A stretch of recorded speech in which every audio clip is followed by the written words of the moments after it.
Des années après leur mariage, son mari lui avait interdit de retourner dans sa ville natale pour visiter la maison de sa mère, sous prétexte qu'elle était en rénovation. Un jour, elle apprit que sa belle-mère était décédée 1 mois auparavant.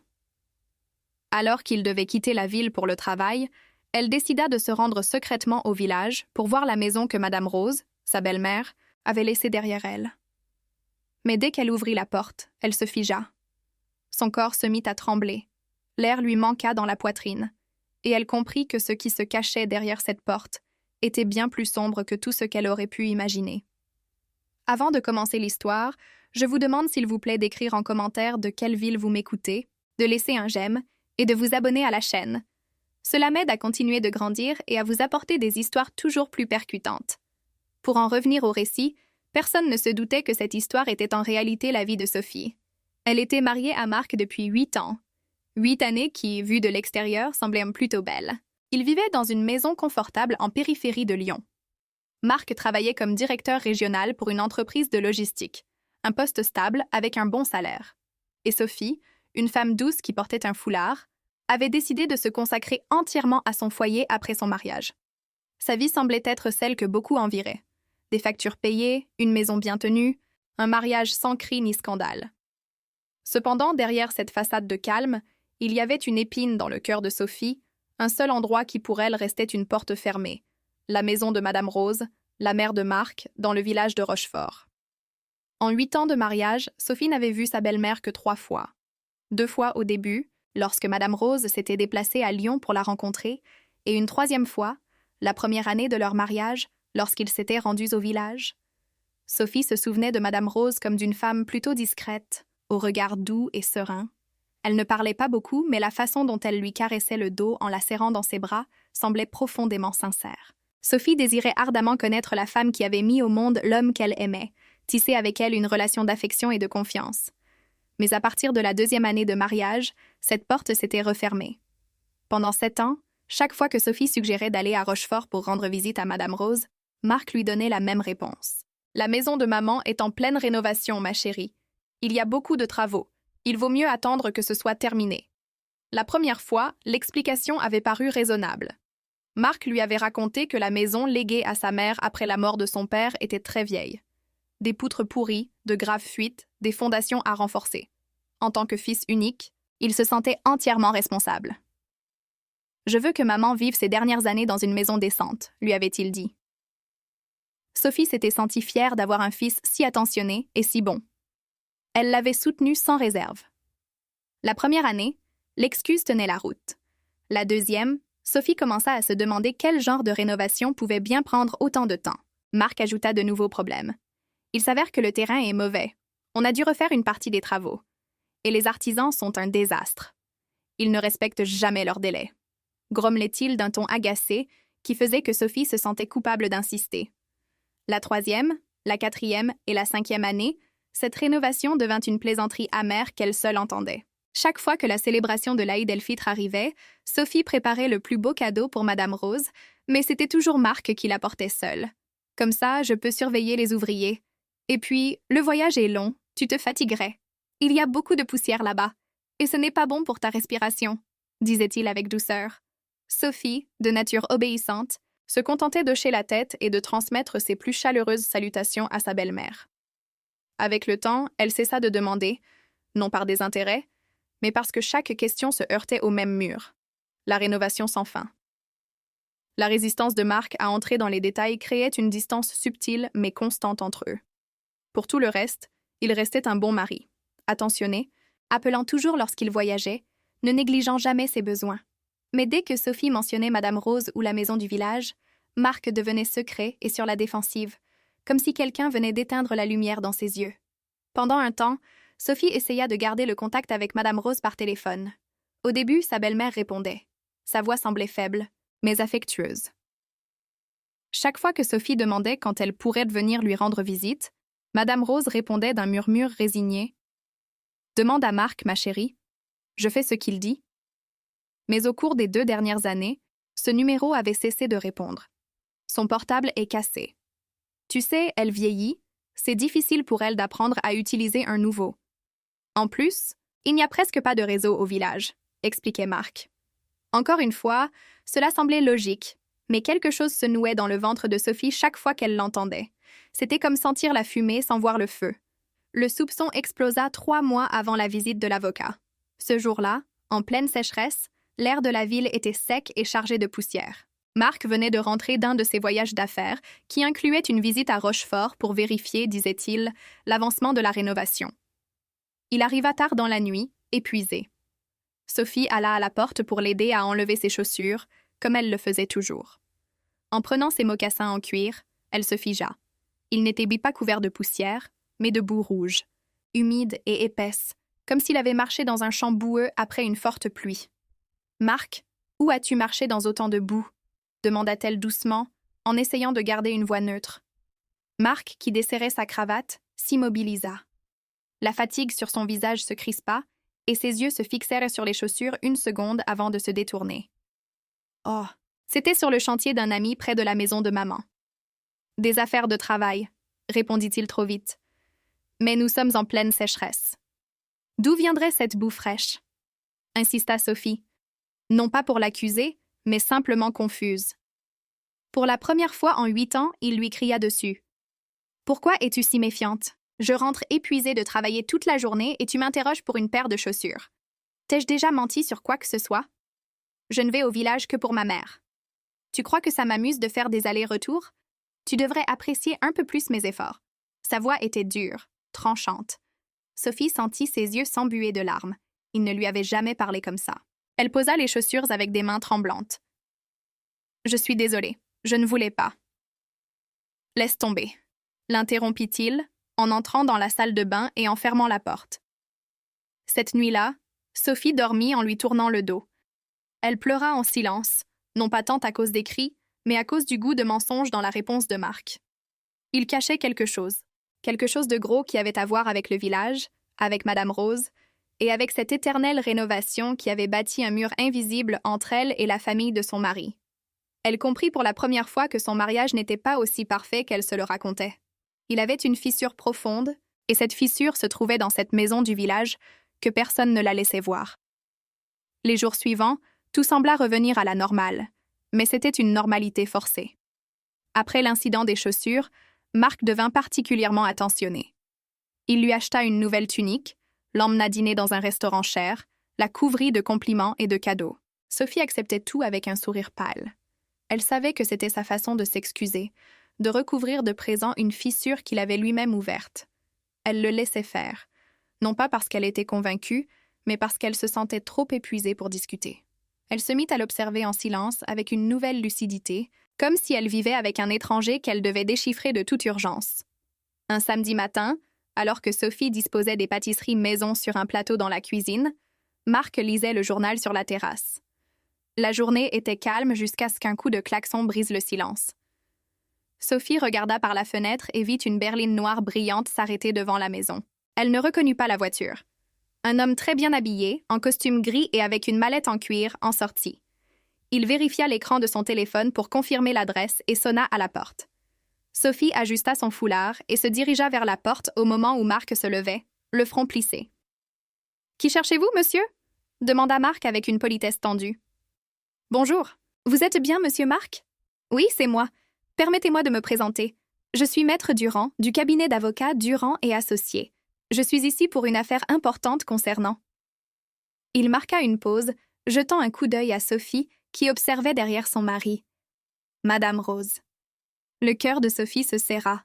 Entendre le nom de sa belle-mère de la bouche d'un avocat ne pouvait rien signifier de bon. Marc pâlit instantanément. Le sang-froid qu'il affichait habituellement tomba de son visage comme un masque de papier. « Qu'est-ce qui arrive à ma mère ?» demanda-t-il, la voix brisée. « Nous devrions peut-être parler à l'intérieur, » suggéra l'avocat. « C'est une affaire très privée. » Marc, rigide, le fit entrer. Sophie le suivit, les mains froides. Dans le salon, elle s'empressa de leur apporter de l'eau, bien que ses mains tremblassent, tant que les verres s'entrechoquaient sur le plateau. Quand elle revint, Maître Durand avait déjà commencé. « Monsieur Marc, Madame Sophie, » dit-il d'un ton formel. « Je suis ici en tant que représentant légal désigné par Madame Rose, votre mère. Qu'elle repose en paix. » Sophie faillit laisser tomber le plateau. « Qu'elle repose en paix, » murmura-t-elle comme si les mots ne pouvaient être réels. Elle regarda Mark, cherchant une explication, mais il était immobile, le regard fixé sur la table. L'avocat prit une profonde inspiration. « Je suis vraiment désolée. Madame Rose est décédée il y a 32 jours à l'hôpital du village des suites d'une insuffisance rénale aiguë. Selon les instructions écrites qu'elle m'a laissées, je devais vous contacter, Monsieur Mark, en tant qu'unique héritier, exactement 30 jours après son décès pour discuter de la question de l'héritage. » Sa voix était neutre, presque comme s'il lisait un bulletin météo. Les oreilles de Sophie bourdonnaient. 32 jours, plus d'1 mois. Sa belle-mère était morte, et elle n'en savait rien. La belle-fille n'avait pas été à l'enterrement ni à la veillée, n'avait même pas récité une prière pour elle le jour de sa mort. C'était une absence qui pesait comme une culpabilité.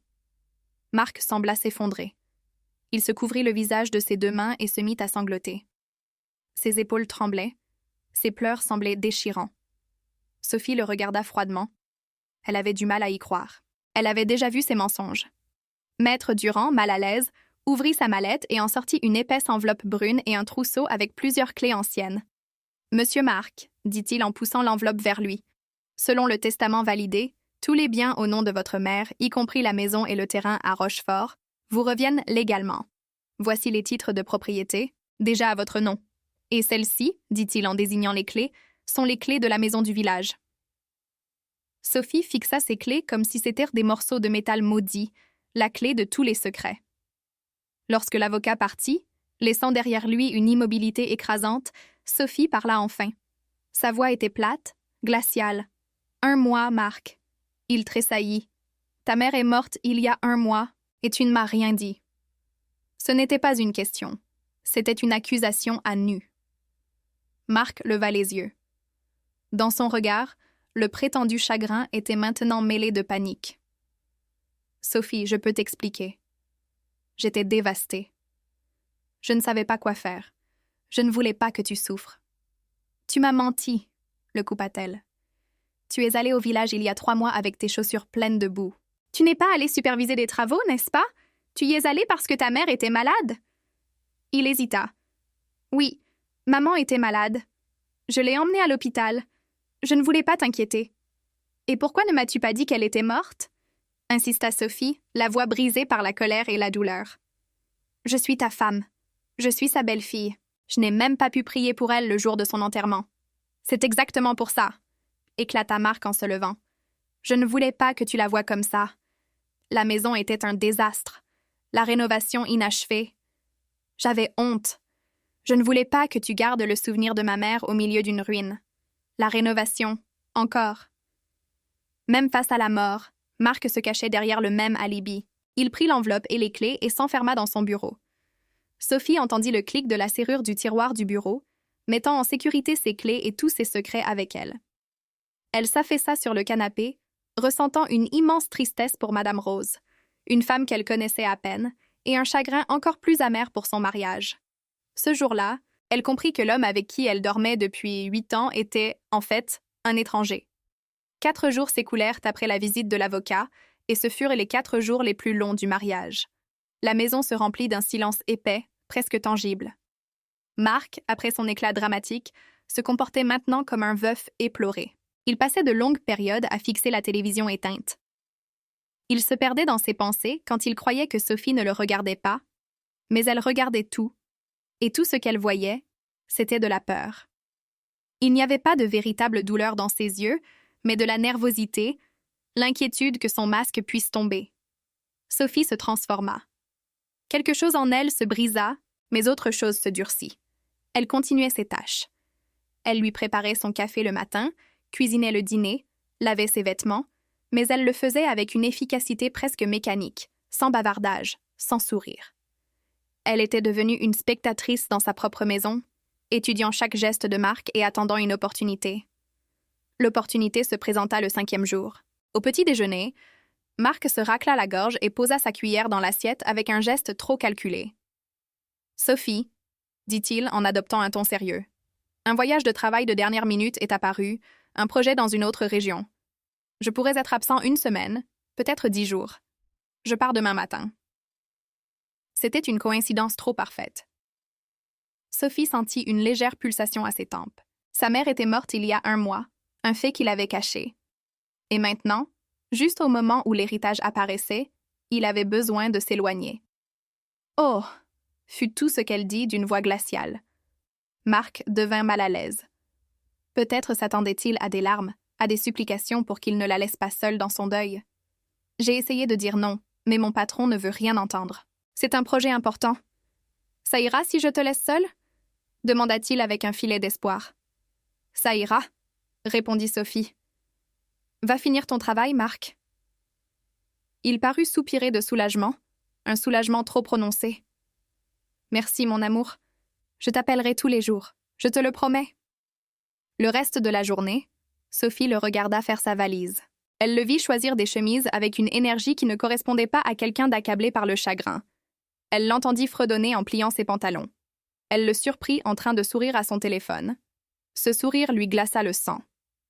Cette nuit-là, Marc se coucha tôt, disant qu'il devait se reposer pour le vol. Sophie ne ferma pas l'œil. Elle resta allongée, raide, à côté de lui, écoutant sa respiration régulière et pensant que cet homme, celui-là même qui partageait son lit depuis 8 ans, vivait entouré de mensonges si épais qu'elle ne pouvait plus voir à travers. La douleur s'était transformée en une colère froide et pure qui lui donnait de la force. À 5 heures du matin, le réveil de Marc sonna. Il se déplaça rapidement dans la pénombre, se doucha, s'habilla, prit sa mallette et se pencha pour embrasser le front de Sophie, qui feignit d'être à moitié endormie. Ses lèvres étaient froides contre sa peau. « Je pars maintenant. Prends soin de la maison, » murmura-t-il. Sophie marmonna quelque chose d'indistinct. Elle entendit le roulement de la valise, la porte d'entrée s'ouvrir et se fermer. Le moteur de la voiture démarrer puis s'éloigner jusqu'à ce que le silence s'installe dans la maison. Alors elle ouvrit grand les yeux.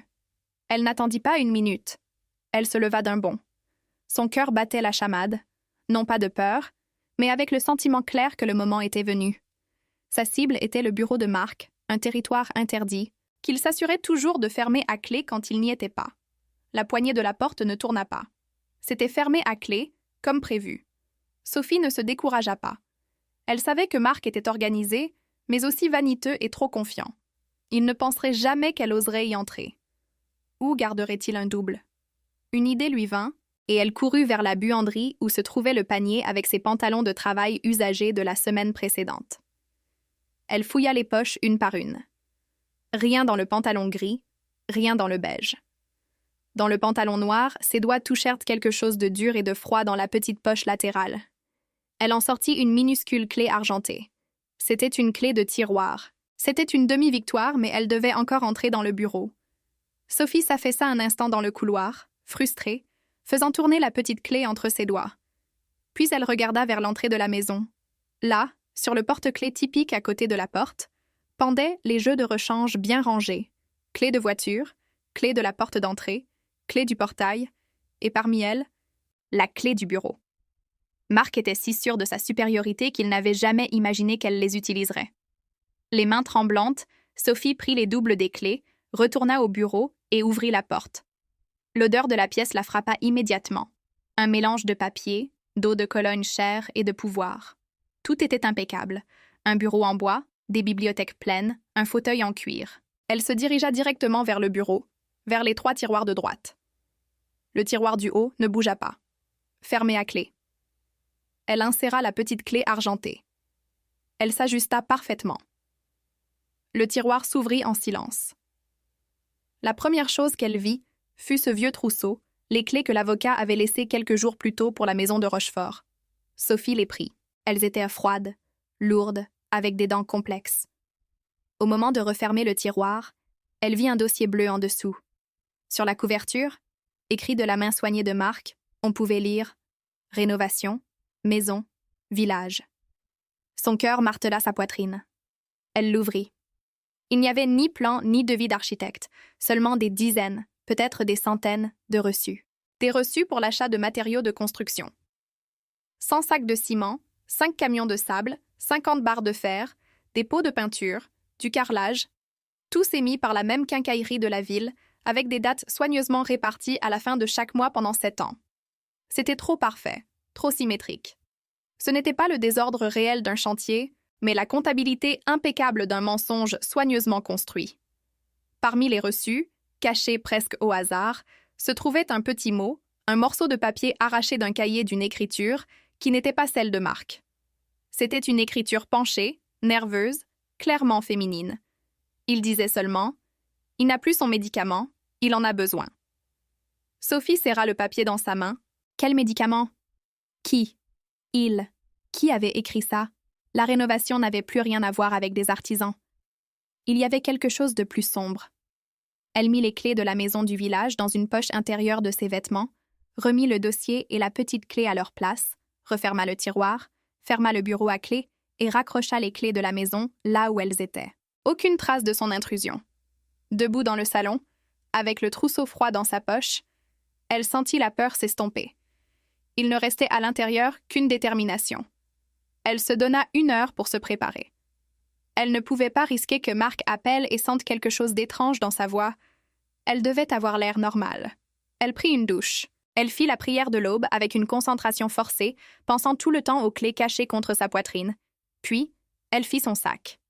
Elle ne prit pas de valise. Cela aurait attiré trop l'attention.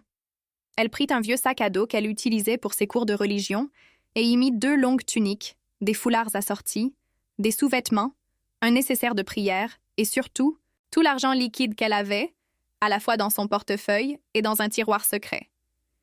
Elle n'allait pas utiliser de carte de crédit. Toute transaction bancaire pouvait être tracée. Elle attrapa son téléphone, hésita un instant et arriva à une conclusion. Si elle l'éteignait, Marc deviendrait méfiant et pourrait décider de rentrer plus tôt. Elle le laissa allumé, en mode silencieux.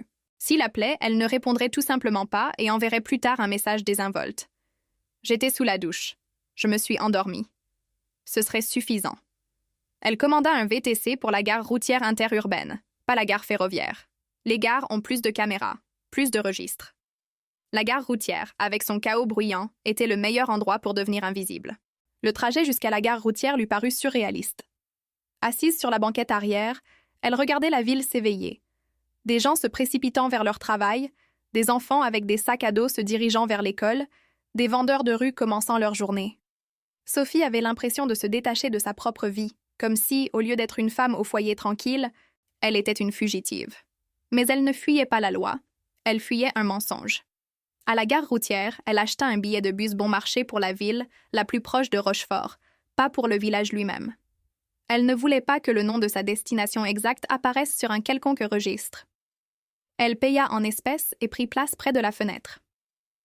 Le bus se remplit rapidement, sentant un mélange de sueur, de nourriture et d'essence. Sophie s'en moquait. Alors que le véhicule se mettait en mouvement, laissant derrière lui l'agitation de la ville, elle ressentit un étrange soulagement. C'était la première fois depuis longtemps qu'elle était hors de la portée directe de Marc et de ses explications empoisonnées. Le voyage dura environ 5 heures. 5 heures qu'elle passa à regarder le paysage défiler. Les bâtiments remplacés par des champs verts, le smog par un air plus pur, l'asphalte dense de la ville par des routes bordées d'arbres. Dans sa tête, les pièces tentaient de s'assembler. Marc disait que la maison était détruite, en rénovation totale, mais tous les matériaux achetés provenaient, selon les reçus, de la ville. Le mot mentionnait un médicament. L'avocat avait dit que Madame Rose était morte à l'hôpital d'un problème rénal. Était-ce vrai? Ou Madame Rose était-elle morte à l'agonie chez elle? Qui était la femme qui avait écrit le mot et pour qui était le médicament? Lorsque le bus arriva dans la ville principale, Sophie descendit et se dirigea vers la zone où attendèrent les navettes rurales. Elle demanda à un chauffeur où elle pourrait trouver un transport pour Rochefort. L'homme la regarda et répondit « Rochefort? Bien sûr, une camionnette bleue part de là-bas. C'est un village bien connu, dit-il en désignant le véhicule. Sophie fut surprise. Cela ne semblait pas être un trou perdu comme Marc l'avait toujours décrit. Elle monta dans la camionnette, qui était pleine de femmes revenant du marché avec des paniers de légumes. L'une d'elles, une femme au visage bienveillant, s'assit à côté d'elle. Un peu plus tard, Sophie prit son courage à 2 mains. « Excusez-moi, madame. Savez-vous où se trouve la maison de Madame Rose, la mère de Marc ?» demanda-t-elle sans donner trop de détails. La femme la regarda immédiatement avec un mélange de curiosité et de compassion dans les yeux. « Oh, la pauvre! Et qui êtes-vous pour elle? Ça fait plus d'1 mois qu'on l'a perdue. » Sophie sentit une boule dans sa gorge et mentit. « Je suis une parente éloignée. » Elle avait honte de dire qu'elle était la belle-fille qui ne s'était même pas présentée à la veillée. Eh bien, vous descendez au coin de la salle des fêtes, vous allez tout droit et vous entrez dans la ruelle à côté de la petite boutique. La maison au fond, celle peinte en blanc, avec un très joli jardin. C'était sa maison, expliqua la femme en détail. Joli jardin, maison blanche, se répéta Sophie. Merci, murmura-t-elle. Elle descendit au coin indiqué, et l'air du village lui fouetta le visage. Propre, calme, très différent de l'image d'un endroit isolé aux routes terribles que Marc avait peintes. Elle suivit les indications, vit la boutique, tourna dans la ruelle et marcha sur un chemin de pavés bien posé, flanqué de maisons bien tenues. Au bout de la ruelle, elle la vit. La maison. Et ses pieds se figèrent au sol. Ce n'était pas une maison en ruine, ni entourée de sacs de ciment et de poussière. Elle était magnifique, bien plus jolie que la maison où elle et Marc vivaient en ville. Elle avait un style moderne mais chaleureux. Des murs immaculés de couleur ivoire, de grandes fenêtres aux cadres en bois poli. Devant, un jardin presque parfait. Une pelouse comme un tapis, des rosiers, des orchidées et du jasmin en fleurs. Il n'y avait pas de tas de sable, pas de briques empilées, pas de bruit d'ouvriers, pas même une trace de poussière. Sophie eut la nausée. 7 ans d'histoire de toits qui s'effondrent et de structures affaiblies, et ce qui se tenait devant elle était une carte postale de magazine. Marc n'avait pas caché une ruine par honte. Il cachait une maison parfaite. Pourquoi ne voulait-il pas qu'elle la voie? À quoi servaient les reçus de rénovation? En quoi avait-il vraiment dépensé cet argent de construction? Les mains tremblantes, Sophie plongea la main dans sa poche intérieure et ferma les doigts sur le métal froid de la grosse clé. Elle poussa le portail, qui n'était même pas fermé à clé, et s'avança jusqu'au porche. Son cœur battait si fort qu'elle craignait qu'on puisse l'entendre de l'intérieur. Elle inséra la clé dans la porte d'entrée. Elle tourna en douceur, comme si elle avait été récemment huilée. La serrure céda avec un clic presque amical. La porte était déverrouillée, mais elle ne parvenait pas à la pousser. Ses jambes lui semblaient aussi lourdes que du ciment. Elle était au seuil d'une nouvelle vie ou d'un cauchemar. Qu'allait-elle trouver? Une maison vide? Des vestiges de maladie? Ou quelque chose de bien pire? À ce moment, une voix la fit sursauter. « Vous cherchez quelqu'un, ma petite ?» La voix venait du côté. Sophie se retourna brusquement. Derrière une haie qui séparait cette maison de la suivante, une femme d'âge mûr en robe de chambre à motifs et un simple foulard sur la tête la regardait curieusement. Elle tenait un sécateur. Sophie déglutit. Elle ne pouvait pas s'enfuir. « Oui, balbutia-t-elle. Je cherche la maison de Madame Rose. » Le front de la femme se plissa de chagrin. « Oh, ma pauvre, c'était sa maison. Ça fait plus d'1 mois qu'elle nous a quittés. Et qui êtes-vous? » Sophie hésita une seconde, envisageant le mensonge qu'elle avait utilisé dans la navette, mais elle réalisa que cela ne la mènerait nulle part. « Je suis Sophie, madame. Je suis la femme de Marc. » La mâchoire de la femme sembla tomber. Le sécateur faillit lui échapper des mains. « La femme de Marc ?» répéta-t-elle, la voix aiguë de surprise. « Oui? Il y a un problème ?» La voisine secoua la tête, toujours abasourdie. « Mon Dieu. Je suis Thérèse, ma petite, votre voisine. Appelez-moi Madame Thérèse. C'est juste que... Nous pensions tous ici que la femme de Marc était très malade. » Sophie sentit le monde basculer sous ses pieds. « Très malade? » ?»« Oui, » hocha la tête Madame Thérèse en baissant la voix. « Marc nous a toujours dit que sa femme en ville était gravement malade, que c'était une maladie rare, qu'elle ne pouvait pas être en contact avec la poussière, ni se fatiguer, ni subir le moindre stress. C'est pour ça, selon lui, que vous ne pouviez jamais venir au village. On le plaignait tous, le pauvre homme tiraillé entre une femme malade en ville et une mère malade ici. » Sophie ferma les yeux un instant. Le mensonge s'étendait, recouvrait tout. « Et Madame Rose, de quoi était-elle malade ?» demanda-t-elle, la voix rauque. Le visage de Thérèse s'assombrit. « Eh bien, c'est ça qui est étrange. Elle allait bien. Elle venait avec moi aux réunions du foyer communal. Puis, soudain, il y a environ 2 ans, elle a tout simplement disparu, comme si on l'avait enfermée. Nous, les voisins, avons essayé de lui rendre visite, mais Marc se présentait toujours juste à temps. Maman se repose, elle ne peut voir personne. Le docteur dit qu'elle ne doit rien attraper. Toujours des excuses. Et il a installé ce haut portail que vous voyez, qui n'était pas là avant. Il disait que c'était pour la sécurité, mais ça ressemblait plus à une prison. Sophie sentit un vide glacial dans son estomac. Alors elle est morte d'une maladie. Thérèse soupira. D'après Marc, d'un problème de rein. Mais personne ne l'a vue malade. On a juste appris subitement qu'elle était décédée. Il a organisé l'enterrement très rapidement, sans déranger grand monde.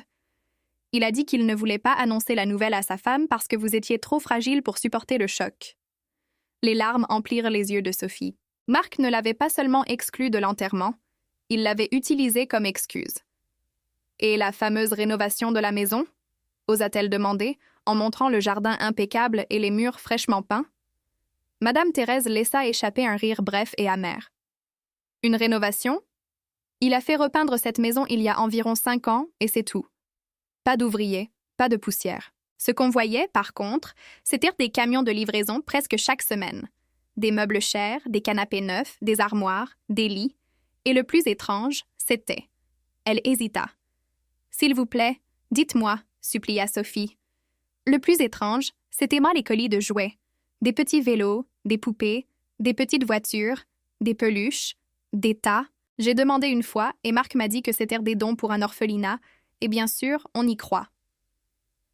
Un martèlement commença dans la tête de Sophie. Des jouets.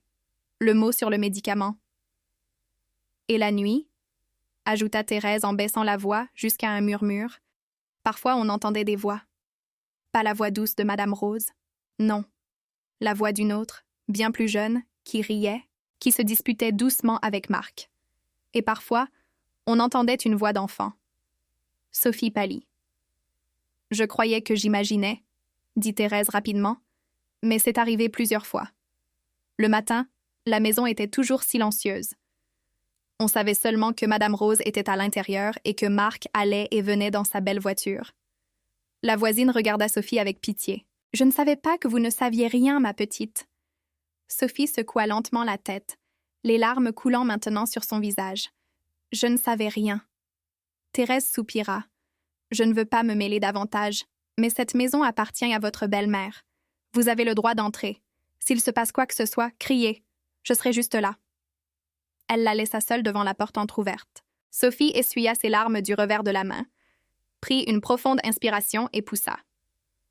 La porte s'ouvrit en silence. La première chose qui l'accueillit fut un courant d'air froid. Trop froid, comme si la climatisation était à fond, mêlée à une odeur étrange. Un désodorisant cher au jasmin, un fond de désinfectant et une lourdeur de renfermer d'une pièce mal aérée. Elle était dans le salon, et il ne ressemblait en rien à une maison de village. Le sol était en marbre clair et brillant, le canapé était immense, en cuir blanc, et une télévision gigantesque était accrochée à un mur revêtu de panneaux de bois. Tout semblait neuf, poli, presque inutilisé. C'était sans aucun doute bien plus luxueux que la maison où elle vivait en ville. Puis ses yeux se fixèrent sur le mur principal du salon. Il y avait des dizaines de cadres photos en argent, alignés avec précision. Sophie s'approcha lentement, le cœur battant à tout rompre. Sur chaque photo se trouvait Marc. Marc souriant devant la tour Eiffel, Marc skiant sur une montagne qui ressemblait au Japon, Marc avec un trophée de golf, Marc posant à côté d'une voiture de sport qu'elle n'avait jamais vue. C'était comme un hôtel à son ego. Il n'y avait pas une seule photo de Madame Rose, ce qui la blessa encore plus. Il n'y avait pas non plus de photo de Sophie. Ni de leur mariage, ni de sa remise de diplôme, ni une seule photo décontractée d'eux deux. Dans cette maison, sur les murs que sa belle-mère était censée regarder avec fierté, le mariage de Marc et Sophie n'existait pas, comme s'il n'avait jamais eu lieu. Éberluée, elle traversa le salon et atteignit la salle à manger, où une table pour 8 personnes était impeccablement dressée avec un vase vide au centre. Puis elle entra dans la cuisine. C'était une cuisine de magazine. Plaque de cuisson encastrée, four électrique moderne, un réfrigérateur à double porte, tout brillait. Sur la porte du réfrigérateur, quelque chose brisait la perfection. Un dessin d'enfant tenu par un aimant. Sophie se rapprocha. C'était un dessin au crayon de 3 personnages se tenant la main sous un soleil souriant. Un grand adulte, une femme aux cheveux longs et une petite silhouette entre eux. Au-dessus de la tête de l'homme, d'une écriture d'enfant maladroite, il y avait un mot mal orthographié mais clair. Papa. L'air lui manqua. Papa. Pas tonton. Pas monsieur. Papa. Elle recula de la cuisine et s'engagea dans le couloir intérieur. Il y avait plusieurs portes. Elle ouvrit la première, une chambre d'amis bien rangée sans aucun signe d'utilisation. La deuxième, une salle de bain immaculée qui sentait l'eucalyptus. La troisième porte, au fond du couloir, était fermée à clé. D'après sa taille, Sophie devina que c'était la chambre principale, celle qui aurait dû être celle de Madame Rose. Elle sortit le trousseau de sa poche, sépara la plus petite clé et l'essaya avec des doigts tremblants. Il lui fallut 3 essais pour l'insérer dans la fente, mais finalement, elle tourna. Le clic de la serrure résonna dans sa poitrine comme un coup de feu. Elle ouvrit. L'odeur la frappa comme une gifle. Ce n'était pas le parfum froid du salon, mais l'odeur concentrée de médicaments, d'alcool, de désinfectants et de maladies. Le genre d'odeur qui s'accroche au mur des chambres où quelqu'un a été malade trop longtemps. La lumière était faible. D'épais rideaux bloquèrent le soleil. Quand ses yeux s'habituèrent, elle vit la scène. Au milieu de la pièce, sur le sol en marbre, se trouvait un lit d'hôpital en métal avec des barrières latérales. Il n'y avait pas de lit en bois avec une jolie couette, mais un brancard clinique, maintenant vide. Le matelas recouvert de plastique était nu. Dans un coin, un pied à perfusion se dressait comme un squelette abandonné. Sur la table de chevet, s'entassaient des flacons vides, des sirops et des plaquettes de pilules, des boîtes de médicaments. Une petite bonbonne d'oxygène gisait sur le sol, son tuyau détaché. Ça avait été la prison de Madame Rose. Sophie sentit une vague de rage et de compassion. Là, enfermée dans une chambre chère mais étouffante, la femme qu'elle avait voulu connaître comme une mère avait passé ses dernières années. « Oh mon Dieu, Rose !» murmura-t-elle, les larmes coulant sur ses joues. Mais ce n'était que la moitié de la pièce. L'espace était très grand et semblait divisé en 2 zones. La zone du lit était sombre, presque clinique. L'autre moitié. Sophie fit quelques pas de plus, en essuyant ses yeux. Quand elle leva la tête, elle faillit s'évanouir. Le mur en face du lit n'était pas blanc. Il était peint d'un bleu pastel doux et était couvert de haut en bas de photos. Pas les mêmes photos narcissiques du salon. C'étaient des photos de famille. Sur toutes se trouvait Marc. Mais cette fois, il n'était pas seul. Sur chaque photo, il serrait dans ses bras une jeune et jolie femme aux cheveux longs et détachés, sans foulard. Il souriait radieusement.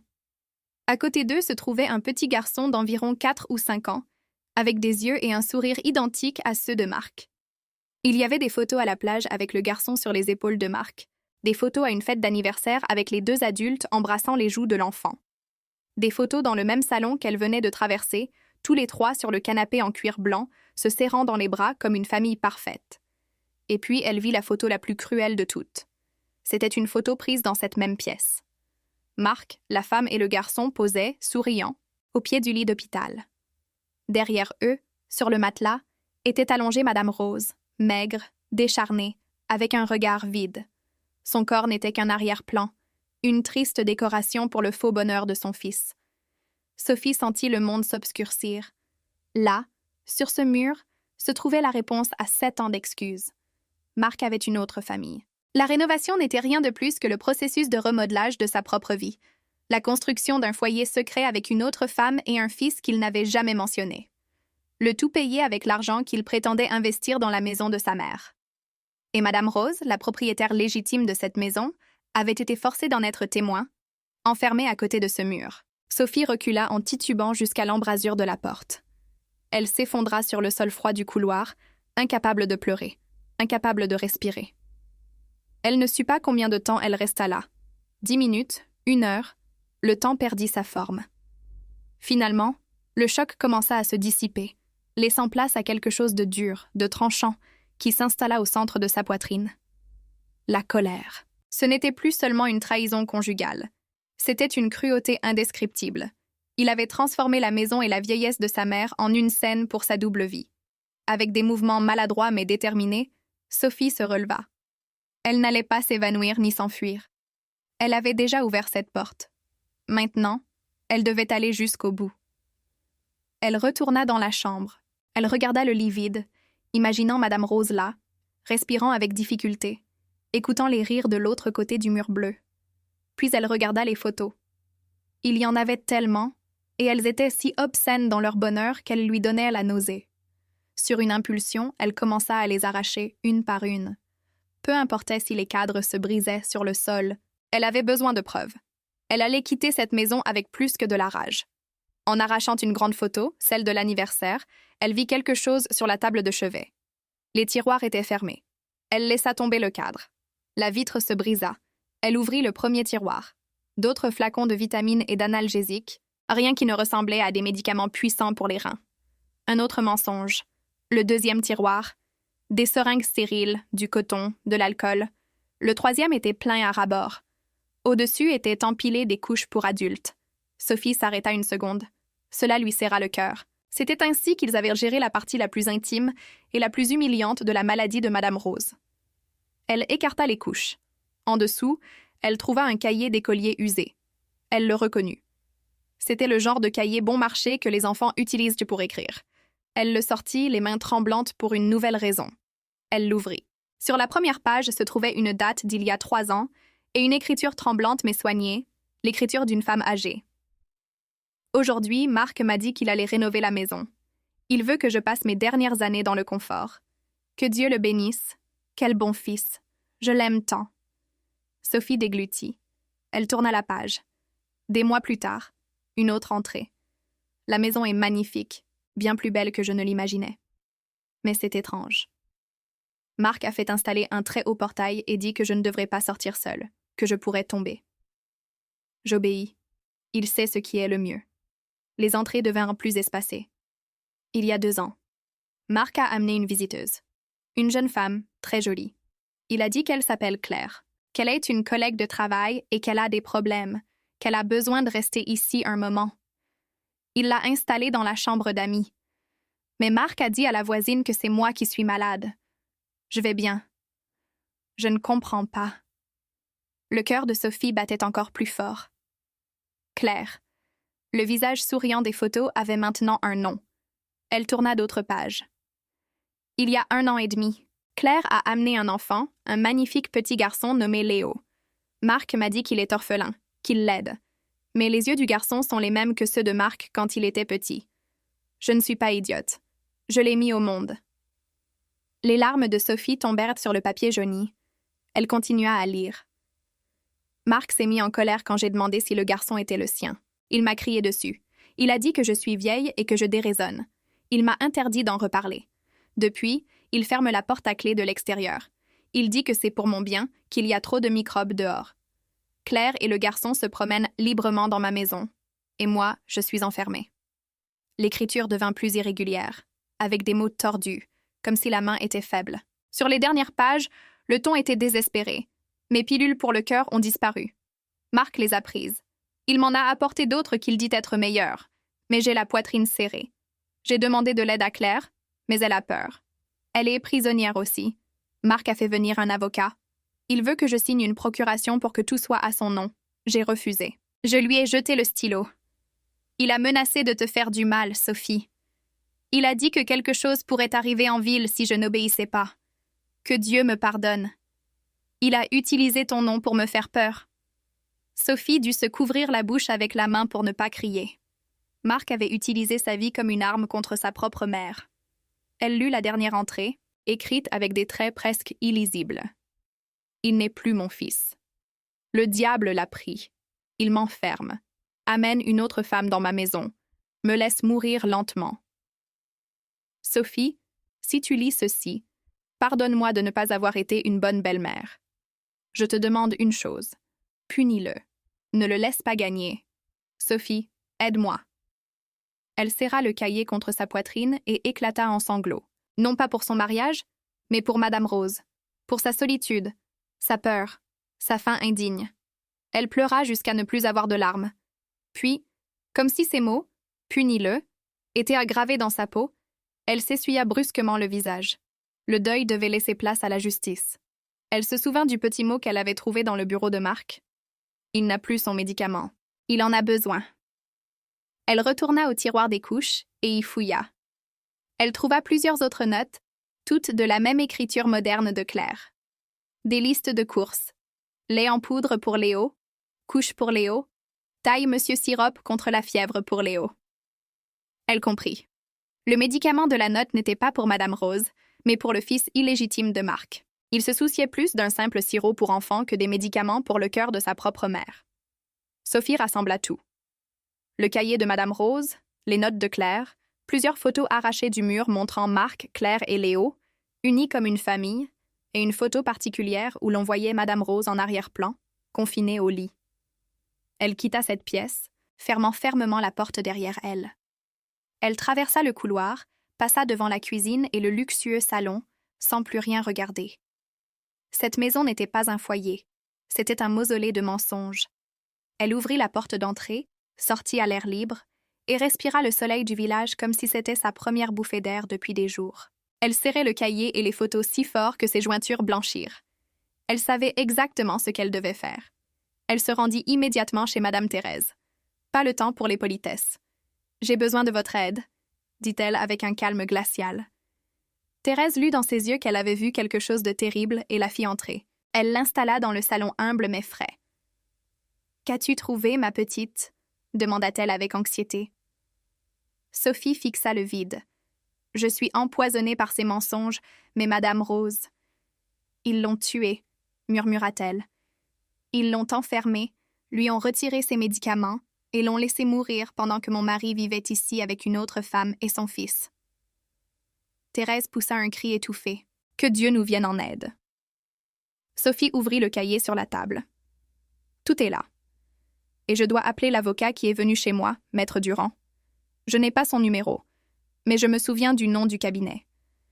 Puis-je utiliser votre téléphone, s'il vous plaît? » Thérèse désigna le téléphone fixe posé sur une petite table. « Bien sûr, ma petite. Utilise tout ce dont tu as besoin. » Avec son téléphone portable, Sophie chercha en ligne le numéro de Durand et Associés et le composa depuis le téléphone de Thérèse. « Cabinet Durand et Associés, bonjour, » répondit une réceptionniste. « Je dois parler à Maître Durand. C'est urgent. Dites-lui que c'est Sophie, la femme de Marc et la belle-fille de Madame Rose. » Il y eut un bref silence. « Un instant, s'il vous plaît. » Le cœur de Sophie s'emballait. Finalement, elle entendit la voix qu'elle se rappelait. « Madame Sophie ?» L'avocat semblait surpris. « Comment avez-vous eu mon numéro? Vous allez bien? »« Je suis à Rochefort, » répondit Sophie d'un ton ferme. « Chez Madame Rose. » Il laissa échapper un soupir d'étonnement. « À la maison du village? Marc m'a dit que vous étiez très fragile et qu'il était en voyage d'affaires. »« Marc ment, » l'interrompit-elle. « Il ment sur tout, monsieur. J'ai été à l'intérieur de la maison. J'ai trouvé des preuves que Madame Rose n'est pas simplement morte de sa maladie. Mon mari l'a enfermée, lui a refusé ses médicaments et l'a laissée mourir pendant qu'il vivait ici avec sa maîtresse et un fils. Tout est écrit de sa main. » Un lourd silence tomba à l'autre bout du fil.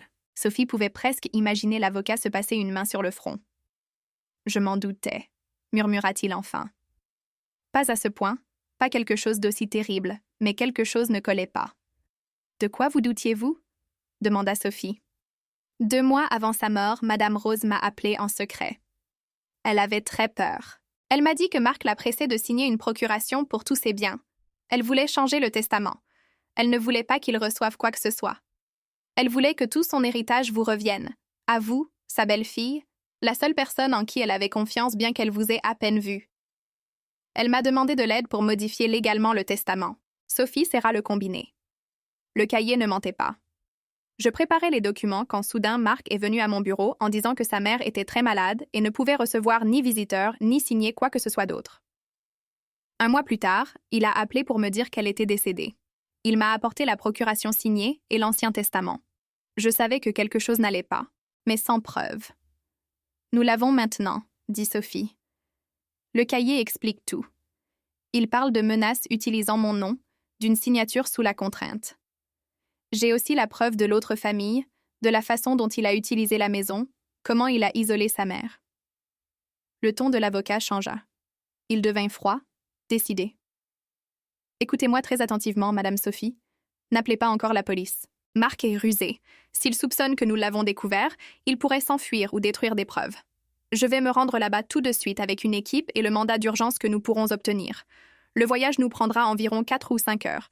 Restez chez Madame Thérèse. Ne retournez pas seul chez Madame Rose. Et surtout, ne parlez pas à Marc. Il y a autre chose, » ajouta Sophie. « Marc n'est pas en voyage comme il le prétend.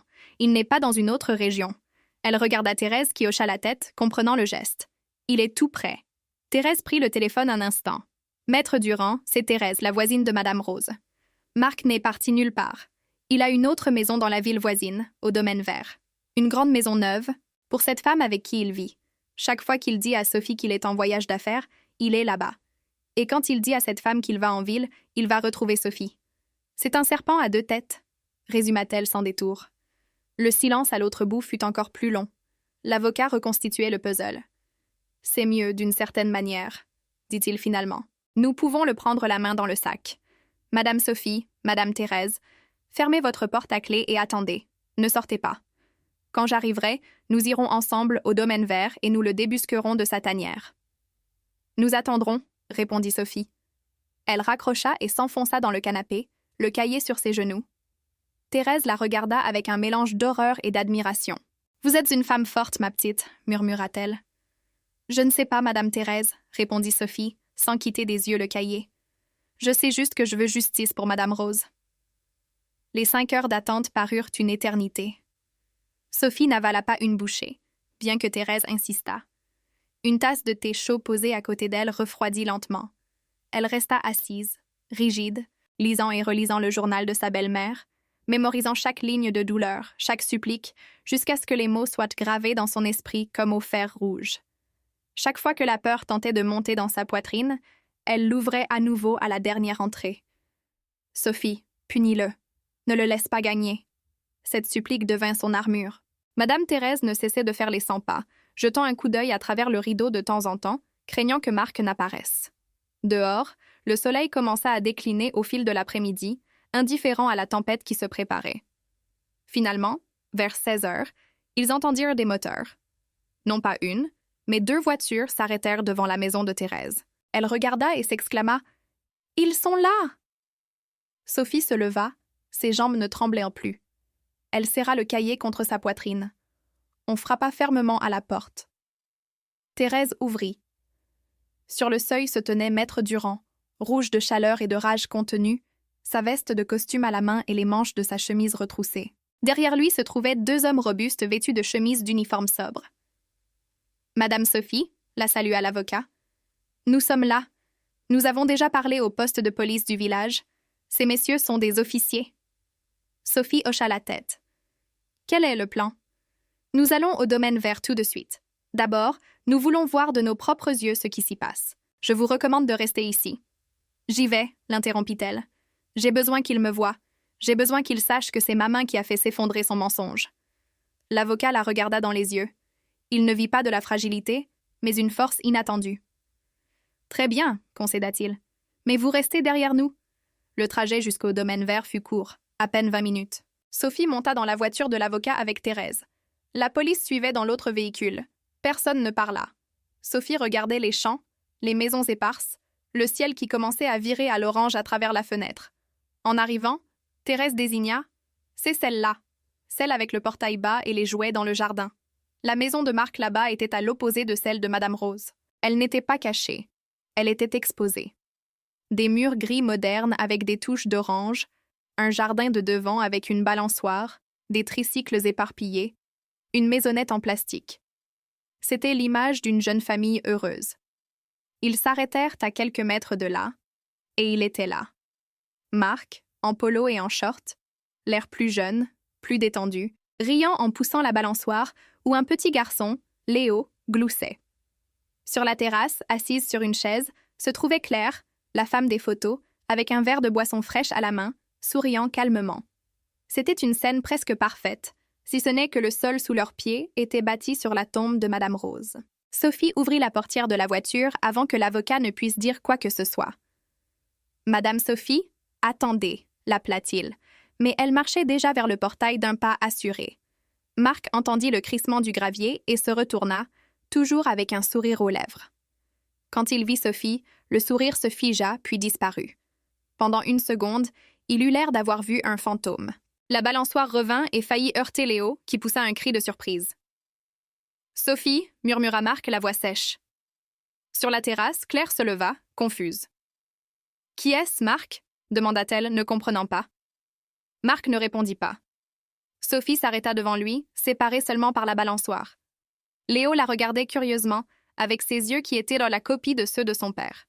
« Tu as dit, » commença Sophie, la voix claire et froide, « que tu étais en voyage d'affaires. Loin. » Tu as dit que tu serais partie pour 10 jours? Il déglutit. Sophie, Ce n'est pas ce que tu crois. Je peux t'expliquer. Oh, vraiment? Rit-elle sèchement. Qu'est-ce que tu veux expliquer en premier? La rénovation de 7 ans? Les faux reçus?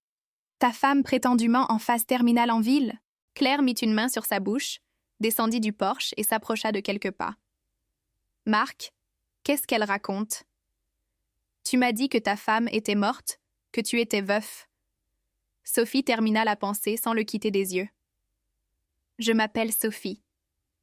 Je suis vivante et je suis sa femme légitime. Claire pâlit.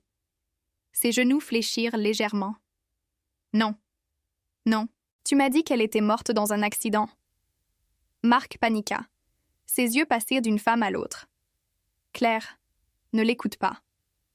Sophie, s'il te plaît, entrons et parlons. Ne fais pas de scène. Il essaya de toucher le bras de Sophie. Elle s'écarta comme s'il était du poison. Ne me touche pas. Sa voix s'éleva pour la première fois, chargée d'années de douleur et de dégoût. À ce moment, Maître Durand et les officiers s'approchèrent. Marc les vit, et son instinct fut de reculer. « Qui êtes-vous? » ?»« C'est mon affaire, l'affaire de ma famille. »« Affaire de famille ?» répéta Sophie, faisant un pas vers lui.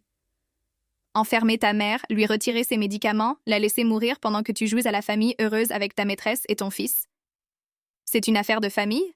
Marc cria. « Tu es folle? Tu inventes des choses ?» Sophie brandit le cahier qu'elle portait. « J'ai inventé ça aussi ?»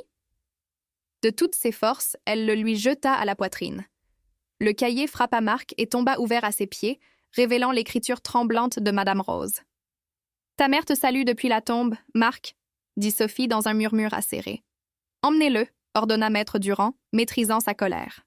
Les deux officiers se jetèrent sur Marc et lui saisiraient les bras. « Lâchez-moi! Vous n'avez pas le droit! Je n'ai rien fait !» rugit-il, se débattant comme un animal acculé. « Monsieur Marc, » dit l'avocat d'une voix officielle, « je suis Maître Durand, représentant légal de Madame Rose. Vous êtes placé en garde à vue pour interrogatoire concernant le faux et usage de faux, le détournement de biens familiaux et la négligence délibérée d'une personne à votre charge ayant entraîné sa mort. » Claire cria et s'effondra sur la pelouse, serrant Léo dans ses bras, qui pleurait, effrayé de voir son père tenu par des étrangers. Marc croisa le regard de Sophie alors qu'on le traînait vers la voiture de police. Il n'y avait pas de remords, seulement de la haine. « Toi, » cracha-t-il, « tu ruines ma vie. » Sophie soutint son regard sans ciller. « Non, Marc, c'est toi qui as fait ça. Tu as ruiné ta vie, la vie de ta mère, et tu as détruit la mienne. Maintenant, tu ne fais que récolter ce que tu as semé. » Elle le regarda être poussé dans la voiture. La portière claqua avec un bruit définitif. La poussière se souleva alors que le véhicule s'éloignait, emportant l'homme qui avait été son mari et qui n'était plus que le visage d'un crime. Le silence qui suivit fut étrange, brisé seulement par les sanglots de Claire et les pleurs étouffés de Léo. Sophie resta debout, sentant l'épuisement l'envahir alors que l'adrénaline commençait à retomber. L'avocat s'approcha d'elle. « Vous allez bien, Madame Sophie ?» demanda-t-il sérieusement. Elle hocha la tête. Elle se dirigea vers Claire, qui était toujours au sol, recroquevillée autour de l'enfant. Elle s'agenouilla devant elle. « Qu'est-ce qu'il vous a dit exactement ?» demanda-t-elle d'une voix plus douce. « J'ai besoin de savoir jusqu'où s'étendirent ces mensonges. » Claire leva les yeux, les paupières gonflées, le maquillage coulant. Il a dit qu'il s'appelait Mark Harris, qu'il était un homme d'affaires, veuf, que sa femme était morte il y a des années, que Madame Rose était malade et sénile, qu'elle me détestait et que c'est pour ça que je ne pouvais pas la voir, qu'il contrôlait ses médicaments parce qu'elle ne coopérait pas. Sa voix se brisa. Sophie jeta un coup d'œil à l'avocat. « Il vous a trompé comme il a trompé tout le monde, » dit-elle. « Il vous a utilisé pour compléter son chef-d'œuvre. Vous, moi, Léo, Madame Rose. Nous n'étions que des pièces dans sa pièce de théâtre. Maintenant, vous avez le choix. Vous pouvez continuer à soutenir ces mensonges, ou vous pouvez dire la vérité et aider à ce que justice soit faite. » Une nouvelle peur remplit les yeux de Claire, mais aussi une clarté. « Que dois-je faire? »« Soyez honnête, » répondit l'avocat. « Témoignez de tout ce que vous savez. Depuis combien de temps vivez-vous ici? Que vous a-t-il dit sur sa femme? Sur sa mère? Qu'avez-vous vu? Quels médicaments y avait-il dans la maison? Qu'en a-t-il fait? Si vous coopérez, cela jouera en votre faveur. Claire hocha la tête, serrant Léo très fort, comme si elle avait peur qu'on lui enlève aussi l'enfant. « Je le ferai, » murmura-t-elle. « Je ne veux plus être complice. » L'affaire secoua Rochefort, le domaine vert et la ville. L'histoire fit bientôt la une des journaux locaux, puis des journaux télévisés. Un fils séquestre sa mère et la laisse mourir pour hériter de sa fortune. L'enquête rassembla tout ce que Sophie et l'avocat avaient trouvé. Le journal de Madame Rose devint la pièce à conviction principale, décrivant le chantage, la coercition pour signer des documents légaux et la substitution de ses médicaments. Les notes de Claire et les reçus de rénovation prouvèrent le détournement de l'argent familial pour entretenir le second foyer et le luxe de sa vie parallèle. Le témoignage de Thérèse confirma l'isolement forcé de Madame Rose et la rapidité suspecte de l'enterrement. Ce qui scella finalement le sort de Marc fut le témoignage de Claire.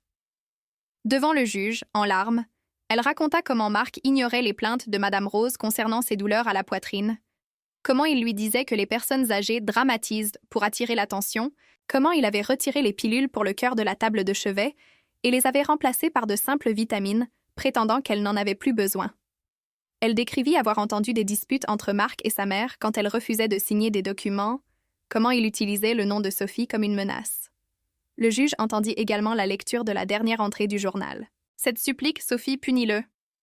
Personne dans la salle d'audience ne put rester indifférent. Marc, fidèle à son rôle, tenta le tout pour le tout. Il engagea des avocats coûteux.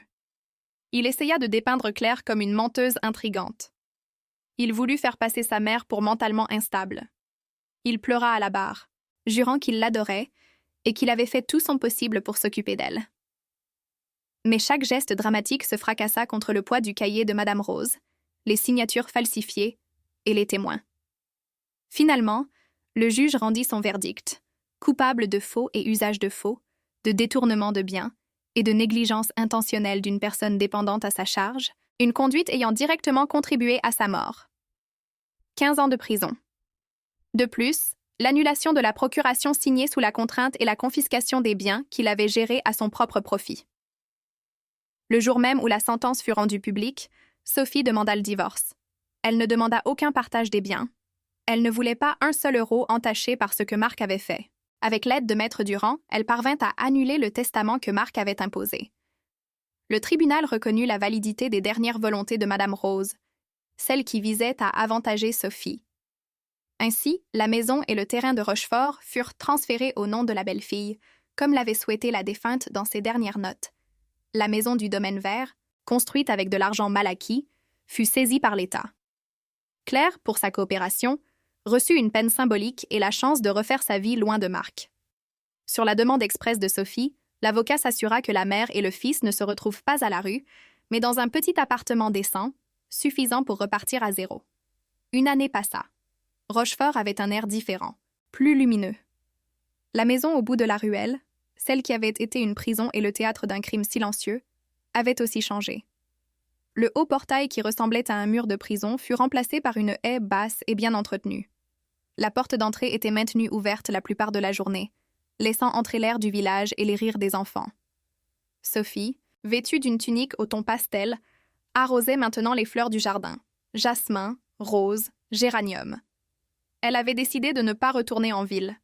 Sa paix était là, dans la maison de la femme qu'elle n'avait jamais pu connaître de son vivant comme elle l'aurait souhaité, mais qu'elle honorait maintenant dans chaque recoin. À l'intérieur, l'odeur de désinfectant et de confinement avait depuis longtemps disparu. Dans le salon, il ne restait aucune trace des photos de Marc. Elle les avait toutes brûlées.